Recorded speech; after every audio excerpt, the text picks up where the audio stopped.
Hello guys, good evening সবাইকে। দেখতে পাচ্ছ বেলা 3:30 বাজে আর শুরু হয়ে গেছে প্রচণ্ড ঝড় বৃষ্টি। এতক্ষণ এত রোদ ছিল যে রোদে থাকা যাচ্ছিল না, আর এখন এত বৃষ্টি, এত পরিমাণে কালো হয়ে গেছে দিন। এই দেখতে পাচ্ছ তোমরা, আর মনে হচ্ছে প্রচণ্ড ঝড় বৃষ্টি, শিলা বাতাস শুরু হয়ে যাবে।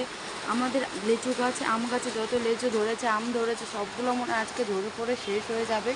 ছিলই তো একটুখানি আম আর কাঁঠাল লিচু লেগে ওগুলোও পড়ে শেষ হয়ে যাবে মনে হচ্ছে। দেখো প্রচণ্ড ঝড় বৃষ্টি শুরু হয়ে গেছে।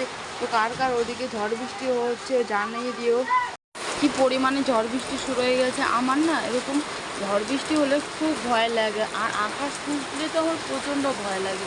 তাছাড়া এমনি বৃষ্টি হোক, একটু হাওয়া হোক, ওটা ঠিক আছে, বাট এত পরিমাণে যদি ঝড় বৃষ্টি হয় প্রচণ্ড ভয় লাগে। দেখো আগের থেকে একটু তাও ভালো হলো, আর আকাশটা পুরো ফুটতেছে, বৃষ্টি শুরু হয়ে গেছে, দেখতে থাকো।